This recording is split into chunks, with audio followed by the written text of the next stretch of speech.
But that's what's great about designing here. We're not just reproducing stuff, it's not a scale model, it's a Lego reinterpretation.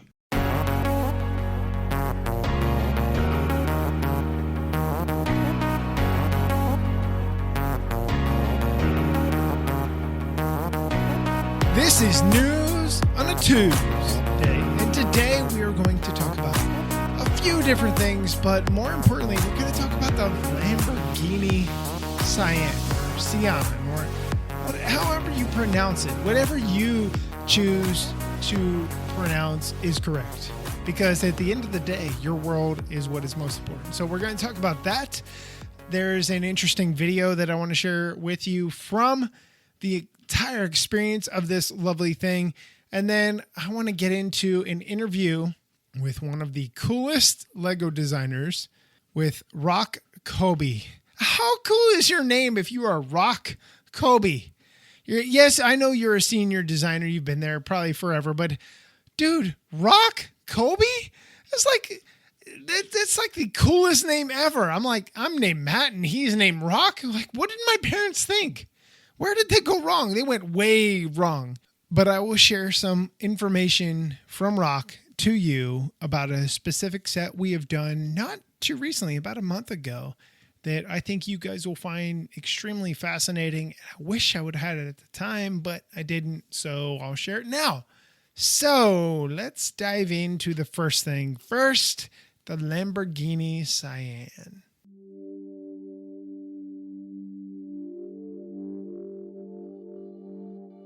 In the world of supercars, the Lamborghini Cyan FKP37 is unique.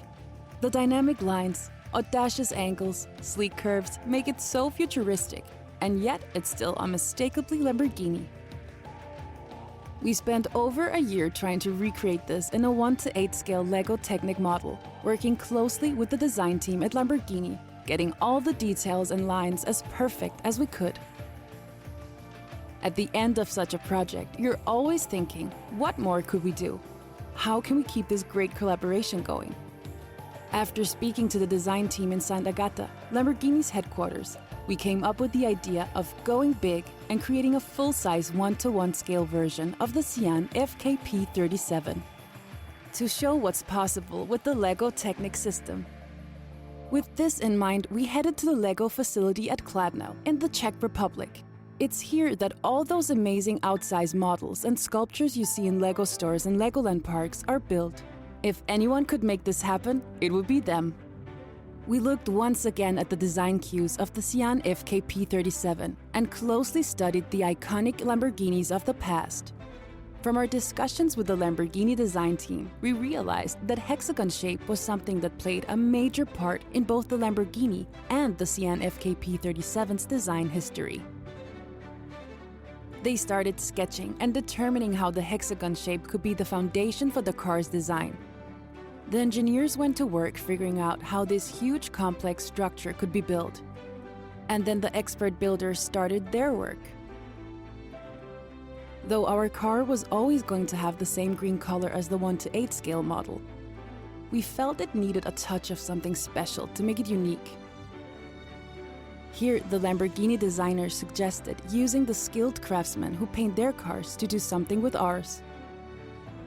Watching the craftsmen adding a layer of color to the Lego Technic elements was like watching an artist at work. There's only going to be 63 Cyan FKP37s made, and every one will be unique. The idea of making ours unique as well was difficult to resist. We constantly checked in with the design team at Lamborghini, and new ideas and improvements were adapted into the build. It was here, for example, that the idea of adding lines of LED lights to the vehicle to enhance the design features came up. It also added some drama to the concept. From there, everything moved quickly. The final builds, the small details, the test of the electronics. Our dream had come true. The full-size Lego Technic version of the Lamborghini Cyan FKP37 was complete. How did we do? It's really not up to us to say. It's the Lego fans and the supercar enthusiasts that will decide. But we're proud of the car.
So my first question to you has to be, there are only 63 that are made. Is what? That is insane. That's blasphemous. How are there only 63 that are made? And it's such a cool design. And if you have not checked out the video, make sure you do so. It is in the show notes. Link to it. Go to it. Check out the video on Lego's YouTube page, because at the end of the day, you're going to be like, that is so cool. I mean, they took a Lamborghini painter, somebody that does nothing all day, that just paints Lamborghini super machines, and they painted Lego Technic elements. That's crazy. Not only are there only 63 of these that are going to be made, which is probably going to take like 5 years for you to get one, if you have the money to be able to pre-order, purchase one, but the idea behind it is so cool. And I'm not a Technic person at all. I'm just not a Technic person. But the idea behind this is massive, because at the end of the day, Lego does a few things and they do them really, really well. And they really do Technic well. I'm not a Technic fan. I'm not a Technic enthusiast. But what they do, taking a real car and putting it into Lego model, is just, it's beautiful. I really don't have any other word for it other than beautiful. What they accomplish is just spectacular.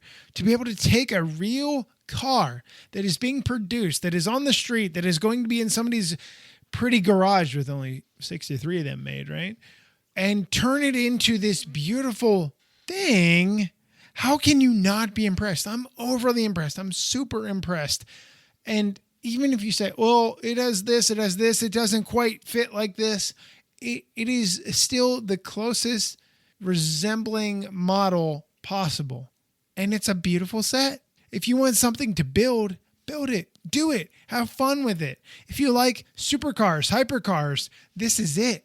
It's just such a cool idea. And I'm really gobsmacked at how well it turned out, because you have the model. Yes, you have Lego's model that you can buy in a store. And then you have this weird model. And we talked about this on Between the Bricks on Friday, what 5 days ago, 6 days ago, whatever it was. And we talked about it. And the thing is, there's going to be a car enthusiast, a car junkie, a car maniac that is going to pay a crap ton of money, probably over $1 million. I think what I said was like 7 million. I could easily see that happening, because here's the thing. You're talking a one of a kind set at the end of the day. And here's the other thing you're talking about. You're talking about car junkies, car enthusiasts, and then you're talking about Lamborghini. And at the end of the day, a prototype. This is essentially what it is. It is a prototype vehicle. It's like LMP1. They are prototype cars racing endurance. This is a prototype car in its own way. No, it doesn't start. No, it doesn't have an engine. No, it doesn't do this. No, it doesn't do that. But does it really matter? No, because at the end of the day, you have a car that no one else in the world will have. And if you pay 5 million, 7 million, 20 million, whatever a car enthusiast or somebody is going to pay for it, assuming Lego allows it, or Lamborghini and Lego allow it to get to that point, at the end of the day, you have somebody that is going to pay it because they A, have the money, and B, they're like, no one else in the world is going to have this. I'm going to have a vehicle that no one else on the blue marble is going to have, which is insane, which blows my mind. I cannot even fathom how crazy that sounds. And it's not like it's made out of, aluminum and all of these lightweight materials, carbon fiber and titanium. No, it's made out of plastic. Yes, it has the rims. Yes, it has the axle. Yes. But how cool is that? It's just insane. And I'm not a Technic fan. I'm not fangirling on Technic or fanboying on Technic. All I'm saying is this is something that most people don't really stop and think about. And at the end of the day, they're like, that is really cool. The video on Lego's website, on Lego's YouTube channel got me. I was like, and I probably held my breath for 20 seconds. Like, this is amazing. How did that happen? because it's so beautiful. It's so amazing. It's such an iconic idea. It's just really cool. So if you are curious about building something wicked, something futuristic, something technic, something heavily involved as far as pins and Technic pieces, this is your thing. If you were a system person, maybe not, but at the end of the day, I implore you to go at least check out the video in the link below and just check it out. Just check it out. You're going to be like blown away, just like I was. A person that wants nothing to do with Technic because I suck at it so bad was just absolutely blown away. So let's move on to the next little segment of this show, and let's talk about something that is really cool. So I teased last week about fan media days with designers, right? You guys heard last week, you heard from Chris and the Speed Champion stuff. That was super amazing. It was. It was a blast to talk to Chris. But I'm not going to fanboy anymore. I'm going to move along. Sorry, Chris. I still love you. And we'll have Chris back in the future to talk about the sets for this season currently. But I wanted to talk about the Taj Mahal. And one of the things that Rock is the designer of the Taj Mahal. Rock designed the giant Super Coliseum set, which was the largest set in Lego's inventory, right? Over 6,000 pieces, massive, huge, whatever. And then the map came out and I asked Rock and I had an opportunity to talk to the designer, the design team of the map, which is 11,600 pieces, I think, almost 12,000 pieces. If you want to put a round number on it. And she told me she walks by Rock's office numerous times. She's like, set in Lego's inventory. I have the biggest one. How mean is that? How mean is that? Rock created something that, one set, another set, and he's just taking it on the chin every day. Like, oh my God, I just can't do this anymore. But I will tell you, the Taj Mahal, you guys already heard it. The Taj Mahal is a work of art, and I'm not an architecture person at all. The line seems to get past me. I really don't see any love in it, but I will tell you what, the Taj Mahal is phenomenal. And I asked Rock a number of questions. I probably could have talked to Rock an hour about the different things that were in the set. And one of the things I wanted to ask him was, how did you get what you did as far as the design of this thing? And one of the things that he had mentioned was that the actual Taj Mahal is all white, is white. And what he did is he added in different color. He added in tin. He added in the burnt orange type color into this. And what he said is they added into the tan, or he added in the tan, to be able to achieve shadow effects and stuff like that with the build. And you really feel that after you look at it. When you're building it and you're going piece by piece by piece, you really don't feel that. But after it's built in its entirety, you really stop and you step back and you say, that is really cool. I didn't know that. I didn't appreciate it enough for what it was. And here's my thing. If Lego were to take these designers and throw these interviews up there with fan media or whatever, along with these projects, so ahead of time when the breaking news segment goes out for something like Taj Mahal, or it goes out for Winter Village, or it goes out for the shoe, you have an idea of what you're walking into, and you get an idea for these Easter eggs, because there's a bunch of Easter eggs in this set that I didn't even know.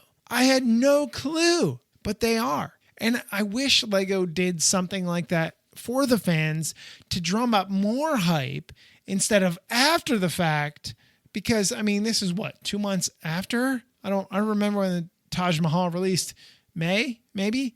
Month and a half. But my point is, at the end of the day, you guys are going to be a lot more excited knowing, oh, did you know? Because when somebody comes over to your home, you can say, hey, Yeah, it's just a Lego set. But did you know? Here, let me show you this part. Did you know that this was created like this? And we'll talk about that here in a moment. So the next thing that I wanted to know from Rock was there are so many different build ideas that go into this set. Like, how did you accomplish this, that, the other, upside down, backwards? Because at the end of the day, you have the 45-degree angles in the 4 pillars around the outside of the main dome courtyard section. But the main dome itself, you're building upside down, center, upright. I mean, it's just completely upside down and backwards. It doesn't make any sense. So I asked Rock, like, how did you accomplish this? And he said it was a number of techniques.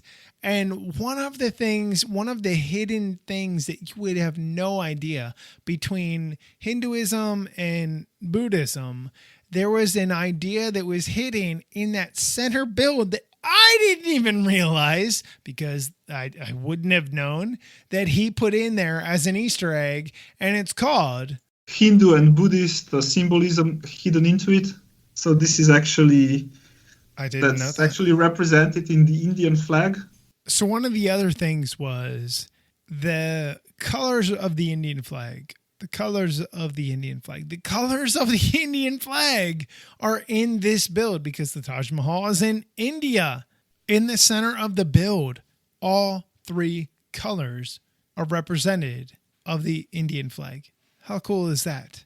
Just like these little things you don't stop and think about, and they are put in there, and you just build the model and you put it on your shelf or you put it on your desk and you're like, oh, this is kind of cool. And you have no idea. Anyway, so the other one was the Wheel of Dharma. And the Wheel of Dharma, it's like a long name after Dharma. It's an 8-spoke symbol, like 8 sides, 8 pieces to it that has to do with Buddhist temples. It's in Buddhist temples. It's in Buddhist inscriptions and statues and stuff like that. And he really... like, you're going to build this thing. You have no idea what you're building. And he fit it in there. So if you go back and listen to that episode, there's a bottom part of the dome, there's a centerpiece, and then there's a top part of the dome. The top part of the dome and the bottom part of the dome are pretty simple. The center section is where it's weird because, like I told you, there's weird cheese slopes in there of different colors. There's all kinds of different weirdness that fits in there. And that's what Rock built. That's what Rock built. Rock's like, watch this. Watch me check all the boxes and then add 10 times on top of that. And that's exactly what happened. It's just, it's so crazy to even think that that's even a possibility. Just super, man, I'm just blown away by those guys. I had an opportunity to talk to Chris McVeigh, Chris created the modular stuff. I think last year, he's creating something else coming this year, which you're probably going to cry later in the year. I mean, Florian created numerous things. The new Adidas shoe, you guys already heard about that. You've got Rock, who's created so many different things. The skins are on the wall, and it's so amazing to just chat with these guys because I'm an amateur. I'm a straight up amateur. I'm a system dude, very basic system dude, not a big mock builder. And you have Rock, who's talking about, flags and Buddhist symbols and 45-degree angles. And you have Florian that's talking about ball joints and angles and stuff like that. And you have Chris McVeigh that's talking about things that are way over my head and pieces and stuff like that. And I'm like, please, sir, please don't hurt me. Like, I feel so inferior. It's just not my brain type. My brain type is this. That's why you're here. That's why I'm here. But at the end of the day, it's really cool to talk to those dudes. One of the other opportunities that I had was to talk with somebody, one of the design creators, one of the people that is in charge of creating the extended line. And you may know extended line as really nothing. You may not even give it any thought. An extended line is stuff like things that you get with gift with purchase or purchase with purchase, like we talked about with the Ninjago brickheads, which are super cool. And if you missed out on that, I'm sorry. I think it's still going, but those were freaking awesome, to say the least, without using any kind of profane language. Those were friggin' awesome. So with that said, I had an opportunity to be privy to a showcase of different things. Numerous brickheads that are coming out in the future. And I will tell you what, I'm not a brickheads fan. Like, brickheads doesn't get me excited. I don't look at the brickheads and I'm like, yee! But the brickheads pets, I go for. I go psycho crazy for, because it's different, because it's colorful, because it's a different build, because it has different design aesthetic to it. It's not the standard Harry Potter. Ninjago brickheads were pretty cool, but Minions and Looney Tunes and all that kind of stuff. It's not like that, where you have very minimal design elements on the outside. You're talking about birds and hamsters and rabbits and chickens and foxes and I don't know. There's so many dogs and cats and chickens and foxes, and I know I've duplicated. But my point is, with the pets line of brickheads, there are so many different things that you don't see, that you don't get to realize until you pick these up and you go, wow, that was really cool. Oh my God. That was so neat. How did they capture this bird in this build? And they do. And here's the other thing.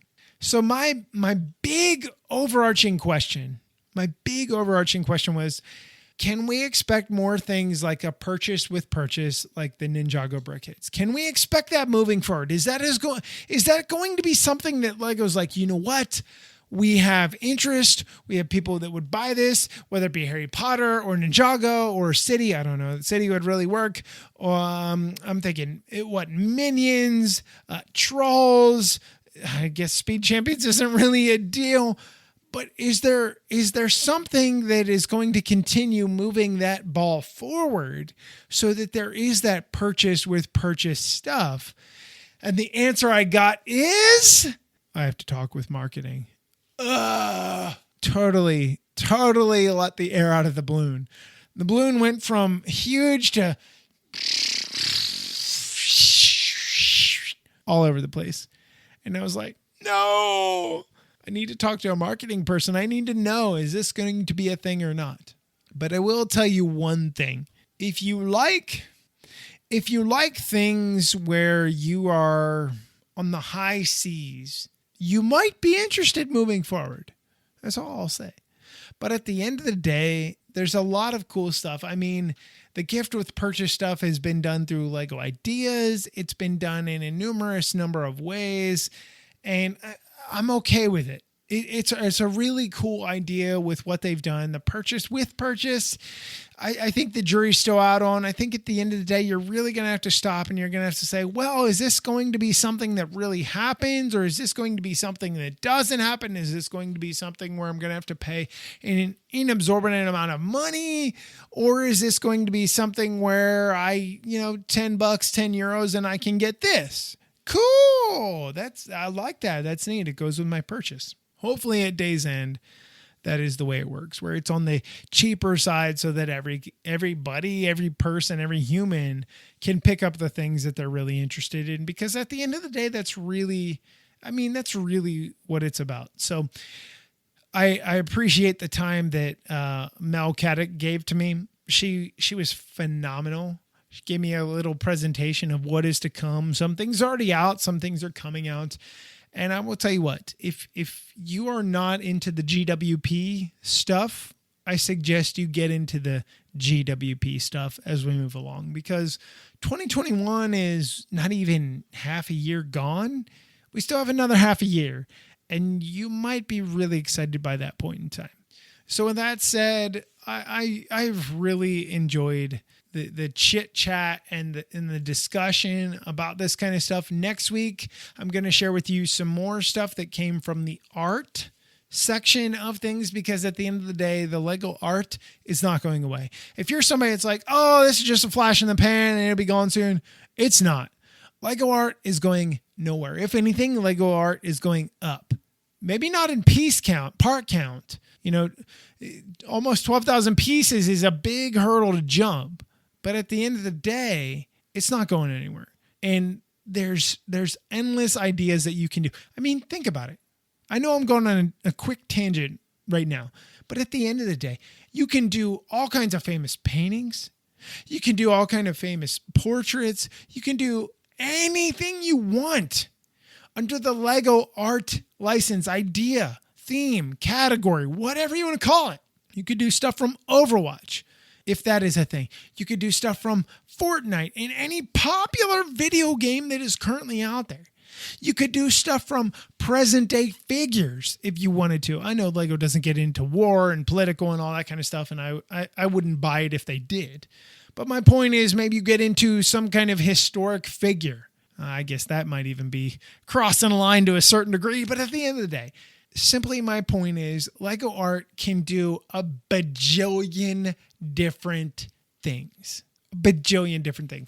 And you can't fault them for it. At the end of the day, there's so many things that they can do. There's so many cool builds that you can do. And guess what? At the end of the day, you can hang it on your wall. And if you have, let's say you have a build of Picasso and name another famous artist. Yep, that one. And you put them together, you can clip those builds. You can Technic pin those builds in together because of the pieces that they use to be able to put the plates or the tiles on. You can.